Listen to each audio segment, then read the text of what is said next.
Good afternoon, Hokie fans, and welcome to another edition of Sports Talk with Rags here in Season 3, Episode 69. And with that music in the background, that means one thing. We must be having a Hokie football player on today's show. And today, here we are joined by NSA and Virginia Tech alum Matt Tuttle. Matt, how you doing today? Doing great, Rags. I appreciate you having me on. Sure, no problem. Glad that our schedules here can match up. But hey, before we start talking about your time at Virginia Tech, let's start at the beginning here with growing up here in the Tidewater area and you being involved here in area sports. Because like we talked about the other day, when I was in high school, definitely umpired you and Ryan and Todd and Andy there in rec baseball. You got it. Oh, yeah. Grew up in Western Branch, and we played T-ball. I think we were the Pinto League. So, what are you, 6 years old? So, Ryan Pons, our shortstop. I was the second baseman. I don't think I grounded a ground ball that year because Ryan had it from first to third base. He could cover the whole territory. His sister Paige was in the outfield picking dandelions and doing cartwheels. So, we had a good time.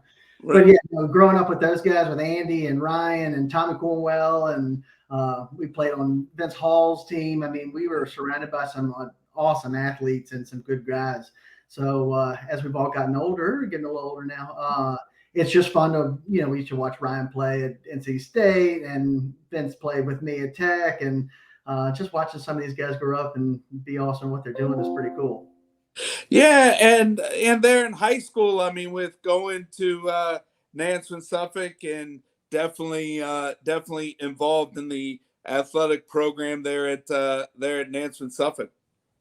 Yeah, so like, I started playing football, and it was probably fourth or fifth grade at Papa Warner Dance in Suffolk, and we ran a single wing offense and required a shotgun snap, and I had these real tiny hands, so I would always have to snap with two hands, and so that's what kind of got me doing it. And my brother was a punter growing up, so I would always snap to him in the backyard, and being that my brother was a good punter, I wanted to be a punter, so I didn't want to do that long snapping stuff. I wanted to punt.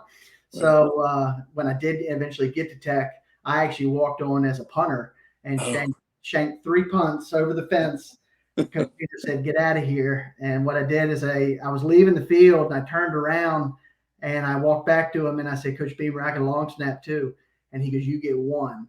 And I put it on the guy's belly. He goes, "Come back tomorrow." And that's kind of how it started. But I credit getting started with the whole thing to Pop Warner football when I was in fifth grade, just because my hands didn't fit around that ball. Right. Yeah, and I mean the thing is, and I know with being a Western Branch alum, I do something here with Rashad Cook here with Bruin football, but with during the season, but definitely long snapper, punter. I mean, it's definitely a position that you definitely don't read in the newspaper unless it's a buff punt or a bad snap.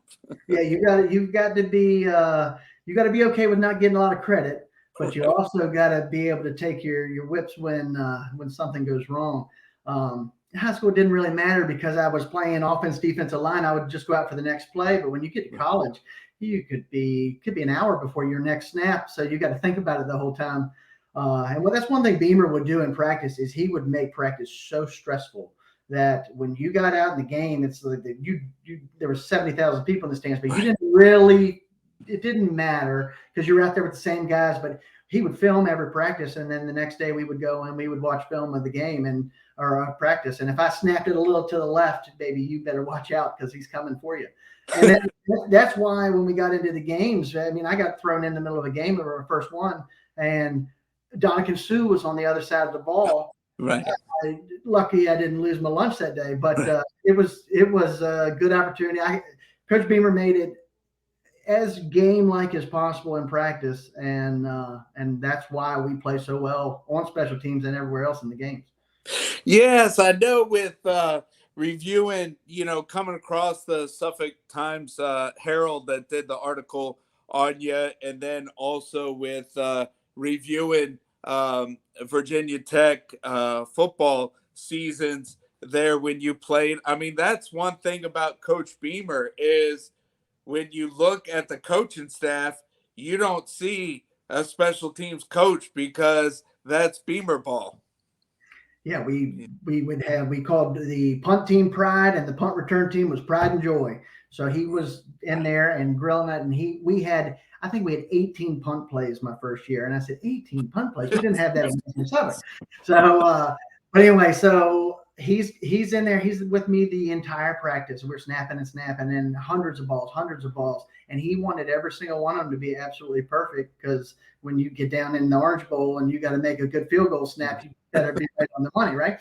So no, he was awesome, and that was what I really appreciate him is the value of a walk-on to him was big time because it wasn't all this NIL stuff, it wasn't all this recruiting stuff. There were a lot of people who slipped through the cracks back then, and he embraced it. He would have a whole day of tryouts where it would be nothing but walk-ons, kickers, punters, snappers, whatever you want to do. I think I was the only one from the year that I walked on to stick with the team, but it was cool. But it all started one day when I was at a fraternity party and they had some game and everybody was trying to throw it through the hoop, and I started throwing them through my legs, one after the other. And the guy shouted, "Man, you are trying for the football team. They got tryouts next week." I said, "I'm going to do that." Right. I was out of shape. I was. I don't think I looked the part. Pretty quick.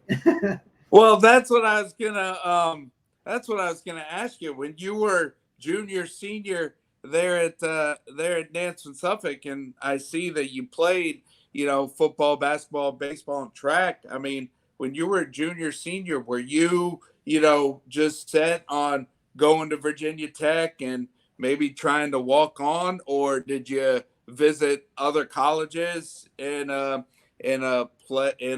chance of walking on wherever you went? I wanted to go to a big school. I was 5'11", 220 pounds. I wasn't going to play D1 football. Are you crazy? So I was going to Virginia Tech. My buddy Andy Rivenbark went there. I went to visit him. We had a ball at the first football game, and I said, I'm coming here. Right. And, so I didn't do anything my freshman year. Just kind of got acclimated to the school, and then the sophomore year, that's when the itch started. It was so much fun to go to the games and watch those guys run out of the tunnel. I said, I'll be kicking myself when I'm 40 if I didn't at least try this thing. Yeah. If they send me packing, well, then I'm going to have a great 4 years. But if I make this team, they're going to give me an extra year, and I'm going to stay and play a little bit more. So that's exactly what happened. Just walked on, and they counted my first year as a redshirt. So I had 3 years of eligibility after I got on the team and kind of slowly worked my way to being the starter. Yeah, and where you talked about there at the beginning, where you tried to walk on as a punter, and then Coach Beamer gave you a second chance here with being a long snapper. So was it just like, you saw on campus one day when the football team was doing walk-on tryouts, or did you just walk into the athletic office and just see what, because it's definitely different today. Sure. But how was that opportunity here to make Hokie football as a walk-on?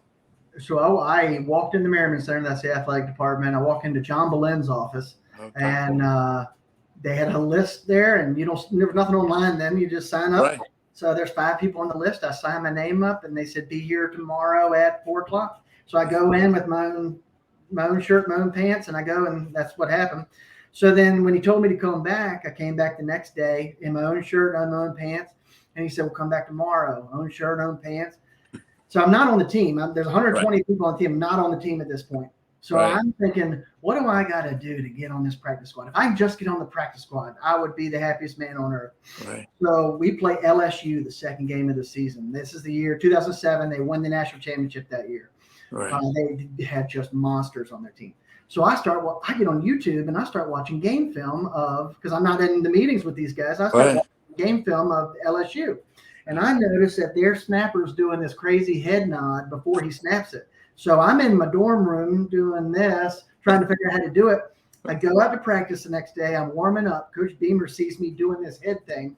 He grabs me and says, what are you doing? I said, well, I just happened to see that the LSU guy was doing this crazy thing. I figured, hey, if you ever needed some help, I could mimic him the best I can on scout team and get y'all ready for the game. He goes, come with me. We walked right inside to Lester Carlin. He's the equipment guy. I was locker 118. I suited up that week. And then so I became official on the practice squad. Right. When 2 weeks after that, we played Clemson. Yeah. And started doing my homework, and I was in the meetings now, so it's pretty sweet. And I'm seeing their snapper doing some stuff, so I'm doing that too. And he said, "Come on, it's Wednesday." He said, "You're dressing this weekend." So I'm calling Andy, I'm calling all my friends, and I'm saying, "Oh my God, we got to get down to Clemson this weekend. I'm dressing." Right. We put a thumping on them that week, and it was I dressed every game after that. Right. Didn't have the opportunity to play in that year in 2007 or 2008, but 2009 was when. I started working out with Ernie Jones, and Ernie Jones, old Virginia Tech running back in the late 80s, early 90s, but he was also a coach at Western Branch.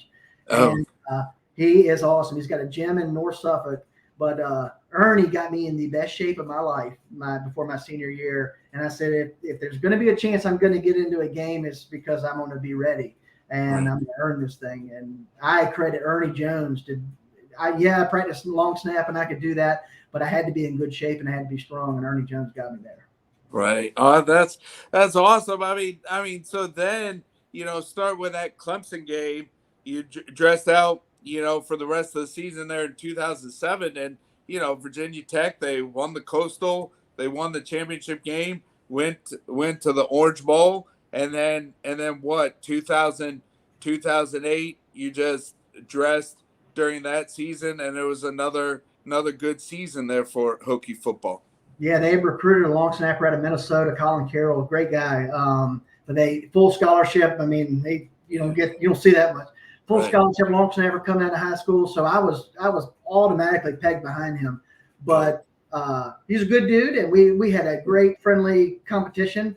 But I knew that if I got a chance, I could do a better job, and I could stick it out there. But I just had to buy my time, and I had to be there every day, and I had to be focused. And then opportunity came in 2009 against Nebraska. He got nicked up, and Coach Beamer grabbed me and said, "Warm up." Right. Yeah. Yeah. It's not like it was a game, against William and Mary. I mean, like you said earlier in the episode. I mean, you got Sue, across from you, and just the tradition there with Nebraska football. They come out because the year before we had played at Nebraska, and you walk out of their tunnels, and all their national championship trophy is sitting right there. They got 100,000 people in the stadium. We stayed in Lincoln, Nebraska. We drove the buses through cornfield after cornfield, and we came up on this 100,000 person stadium. I said, "Holy moly, this is cool." So you come out there. Aaron Andrews is doing things on the sideline. The ESPN's there. I was like, "This is a real deal." So then we beat them out there. We had a chance to beat them, and what happened was the game. I think we won 15-14 or something like that. So I had to do all the field goals. I had to do all the punts. So if I would have messed up, we would have lost the game. And arguably, I think that was the greatest game in Virginia Tech history. I watch every now and again when it comes on the ACC network. But the cool part after that was we played Miami the next week. I got to take the flag out with Ryan Williams and Jason Whirls. They both got drafted. But it's like, a guy in Suffolk at 220 pounds. Nobody's going to run the flag out at a Virginia Tech game. This is crazy. Right. And so I played in the Miami game, and then the week after that was Maryland, and that's when I got the first start. We beat them 33-3, and we went on to play. I guess it was Tennessee in the bowl that year. And we played Lane Kiffin, and they were a great team, but we thumped them there too. And with reading the article there in the Suffolk Times News Herald, I mean, with that Nebraska game and 5 for 5 there in your snaps, I read that you got a nice little post game award there in the locker room. I got it right here. Got a little game ball right here to keep it out here. Yeah. No, that was cool. That was like that. when you said a Rudy moment, that was it. Right. I wasn't expecting that. I was just so happy when I had done a good job and the game was over and we were about to go have a good time in downtown with all our buddies. And Right. Coach Beamer gives that offensive ball, a defensive ball, and a special teams ball, and they gave it to Oh, me. And that was the icing on the cake. But it only lasts for a little bit because Monday you go to practice and it's time to get ready to rock and roll again. And then it gets a little bit more serious because I'm not the backup. Usually I'm making snow cones out of the Gatorade ice. Now I got to pay a little more attention. So. right. And I mean, and I know that there's been upgrades there to the facilities here, but just that just being part of Hokie football and that march there to Lane Stadium into the tunnel and seeing the fans start jumping and and where the team enter Sandman, I have to say that's got to be the best stadium entrance. It's the best. So yeah, our locker rooms are a little farther away. You got to walk, make that long walk, go down into the tunnel. But you're sitting there and Bud Foster's coming around and he's not saying a word. He's just looking at you. And it's like, oh baby, this is. I've seen it in practice, but until you get on that dress squad, you don't see these guys in their game mode. Right. And when you're sitting there and Coach Beamer grabs you right before you go out the doors and he goes, "Dear Lord, intelligent recklessness, amen." You walk out the doors like, oh baby, you get chills. But then you hear the fans coming in there and they're let's go Hokies before the whole music starts. I'm hearing that the whole time, and then you get in the tunnel and it's rumbling and shaking. Your name's on the wall now, which makes me real proud. And then you hear that music, and then as soon as you come through that tunnel, it just is like speakers blow. And you just run out and you can't, you're half crying, you're half screaming, you don't know what's coming back. You're damn ready to kick somebody in the mouth, I tell you that. It's fun. Right. Yeah, and and with doing this hobby here, I mean I've had Rock Carmichael. I ended up getting Vince Hall real quick when he went to the Hall of Fame, Daryl Tapp, and then Bud Foster. And even season 1, episode 25, John Boleyn, helped me get Coach Beamer on, and definitely awesome to have some Hokie alums, especially tied there to Hokie football, and having Coach Beamer and Bud come on. Yeah, I mean those guys are. They're the best. I mean, Rock Carmichael was one of the greatest defensive backs. He didn't get as much credit as Brendan Flowers and those guys, but I tell you what, Rock Carmichael, he was one of the greatest special teams players I ever blocked all kinds of punts and things like that. But Vince is the best because Vince is so humble and he's so good. I mean, his football intelligence is off the charts, and I would sit there and practice and I would just watch him, and he knew what play was coming. It seemed like every time. But I hadn't seen him since we played Bronco baseball. And I walk in there after I finally got on the team, and he goes, "Tuttle, what's up?" And I was like, that was just the thing I needed. It wasn't the star All-American linebacker. It was my buddy Vince. And that just kind of, I don't know what that did, but that just kind of made me settle down a little bit when I first got going. These were, the biggest people I've ever seen in my life, but they were going to be my friends. And I saw Cody Grimm as a good buddy of mine. I saw him at the golf course last March, and it was as if we hadn't seen each other last week. I mean, you when you go through some of these things and you lose some games and you win a ton of games, but you're weightlifting with these guys, it's a bond that you can't explain. And I am so thankful that I decided to walk on that day, because I would have never met half these people and experienced half these. I've been to all kinds of places. I tell my wife, I don't want to go to any more home games. I just want to go to away games. I want to go see some other stadiums. Right. Yeah. I mean, and the thing is like, when you were part of the team, I mean, yes, I know that we've seen each other around town, and you've told me how you've gone to home games here with your own family. But like when you go on the road as a player, you don't get to enjoy, the the atmosphere and everything. Because when you're playing, it's a job. You know, you got work to do.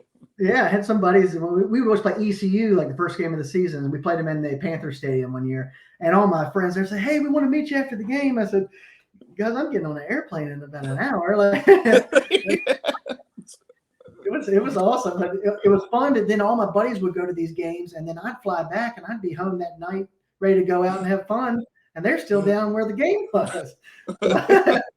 So, it has its good and bad things, but that was the food when you play Virginia Tech football. The food is something you can't even imagine, because we would on Friday night we do our walkthrough in the stadium, Right. and then we drive on the buses to the farmhouse, eat a steak dinner. Then you drive to the airport, get on the airplane. They've got a full meal for you on the airplane. Then you get to the hotel wherever you're going, and they got a full pizza for you. I say, good Lord, I'm going to be 350 pounds all the time. I said that, but I'd call all my buddies. I'd call my mom and dad. I said, "You're not going to believe this. I'm eating again. This is great." Because Andy and I, when we first went to Tech, we had this mega flex dining pass, right? And it was the biggest dining pass you had for all the dining halls. Well, we were out of it by the end of September. We'd eat so I said, when I got on football and they started feeding me, I said, "This is awesome." Right.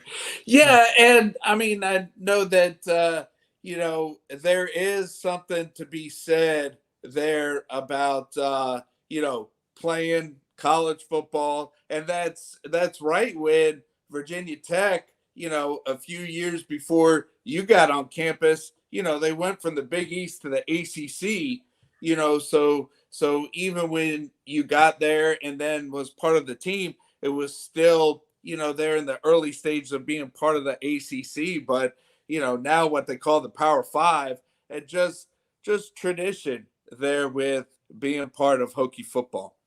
It was all. I mean, before I got there, I guess they ACC started in 2004, I guess. So my freshman year was 2005. So we won it in 2004, and then so they knew what we had the respect when we walked into other people's stadium. It was sweet, and Florida State was probably one of the coolest stadiums we ever went to at the Tomahawk Chop, and they keep you in the tightest little locker room, and then you walk out. And when you walk out, that Indian on the horse with his flaming spears right there, I said, "Ooh, this is something right there." And but I mean, Clemson was cool. Maryland was not cool. Boston College was whatever. But Boston College, they were smart because they had done homework. When special teams would go out about an hour before the game, they knew my parents' names, they knew my brother's name, they knew my high school, and they laid into you. So if you were getting ruffled, Boston College was the place to do it. So, but playing at UNC was neat. I mean, everything about all these places on a Saturday, college football that's why it's the best. It makes it so much fun. But I'm kind of glad the NIL and all this stuff wasn't around then, because I didn't care what the locker room looked like. I mean, all the stuff now is cool. They got TVs and everything. I was so happy to be on that team. And when they would give me a sweatsuit, you would have thought they gave me a pot of gold. I thought it was the coolest thing in the world. And I think I had 10 pairs of tennis shoes. I didn't have to buy tennis shoes for like 6 years. And I tell everybody that this day, I said, man, I was going to pay my way through college, and they put me on scholarship the last year. Cool. And that's awesome. And I got an education that set me up to be doing what I'm doing right now. And I got to play football while I was doing it. So I'm very grateful and fortunate. And I think this NIL stuff is a little out of hand. But I always said if they had NIL, I would have gone for like Remington shotguns, aim small, miss small. I would have made YouTube videos, and you bet I would have been promoting myself like crazy. But yeah, and Matt, I appreciate your time, and you know, I know that even at the college football level, the game has changed. Like you said, NIL. Every major conference has their own network nowadays. But you know, those high school kids that are out there, and you know, any words of encouragement here? I mean, just listening to your story, and yes, with knowing the Riverbarks, and you know, and seeing you there, you know, rec ball, I knew some of your story, but the work ethic, and it's just so awesome. So any words of encouragement there to the kids that are playing high school football right now? My thing is, yeah, you can be the quarterback and you can be the running back, and while you're in high school, do it. But it does not hurt to pick up a football and throw it between your legs. There is Shane Beamer was the long snapper in the national championship, and he was 198 pounds. I mean, you do not have to be big. You do not have to be the fastest person. I think I ran a 5.240, so I'm not fast. I was definitely not the strong. I didn't lift weights at all at Nazareth Suffolk, so they had to teach me how to lift weights there. So you don't have to be anything other than you just got to be able to grind. And they're going to say stuff to you that you're not going to like, and people are going to hit you harder than you ever been hit. But if you keep getting back up and you just show up, if you show up every single day, you got a chance. And when it comes time, somebody wants you to sign up to try something, go do it, because I'm 37 years old. Be the biggest regret of my life if I didn't go sign my name up in John Bolen's office that day. So it just never count yourself out. It goes with everything you'll do in life after. When I go for big projects right now, I say, well, why the heck not? What's the worst that can happen? They send me home. Right. Who cares?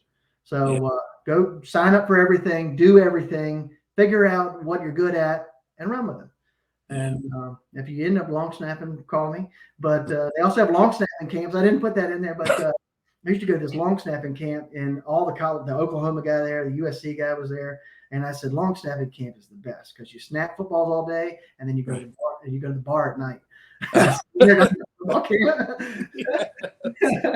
So yeah, it was good. But no, don't be scared. If you want to be the receiver, go try out. Who knows? They might need somebody to be on the team, and if you show that you've got a good work ethic, they want you on that team because that good work ethic it's contagious. And you do it in the weight room. You do the little things Beamer would say, and the big things will come.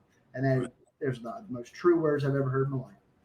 Yes, and last second before we wrap up, I mean, Matt, this is game week, and watching ACC PM yesterday, I think every commercial break was promoting the opening game there on Saturday. So I know that my wife and I were definitely looking forward to it, as it's my wife Elizabeth's first night game at Lane. So what do you expect there for the Hokies come Saturday? I'm high on the Hokies. I think Brent Pry is without a doubt the greatest coach that could have replaced Fuente. When Fuente was coach, we never heard anything as past players from the administration, and we hear about it. I get 3 emails a week from Virginia Tech football about coming back, come be on the sidelines, be a part of the program. And that all started with Coach Pry. And he, second day, I think they hired him. He did a little webinar or a little Zoom call with all the past players and kind of share with his vision. I was like, oh my God, I got the goosebumps. I mean, it was just like Bud Foster, Coach Beamer was prepping me up for a game. And I think what he's doing right now is, we wanted to win all these games last year, but we lost a lot of them, but we didn't lose by a lot. Like, we were right there, and I've got faith in the quarterback. I got faith in the offensive coordinator. I got faith in these decisions that they're making, that it may not be the most popular things with everybody, but you watch on Saturday night, I think it's going to be an impressive win, maybe 14, 21 point spread. And I think the Hokies we're going to make a bowl game this year. We may not win 10 wins, but that's coming, and that's coming real. Yeah, well, hey, Matt, I appreciate your time, and glad that our schedules can hook up here to share your story, and go Hokies, and start off with a win there. Nothing like starting at home, but definitely when it's under the lights, it's more electric. It's magical, man. You're going to have a great time, and I appreciate what you do. This is you bring. Times do people ask for a long snapper to be on? One time I was after the Orange Bowl. Drew Rosenhaus was there to see Brandon Flowers, and I saw him. I said, "Hey, you want to get a long snapper on your thing?" He goes, "No." So anyway, I thank you for having a whole long snapper on the podcast. Sure, no problem. And according to Pond, it was long overdue. So I'll definitely, and I know that Ryan, this year Virginia Tech, NC State there in the middle of November. We may have a little bet on that game in old Ryan Ponsa. Anyway, it'll But be just a friendly wager. yeah, so all right, fans. Well, hey, that's Matt Tuttle here to share his story and being part of Virginia Tech football. Thanks again, Matt. Thanks, Rag. See ya.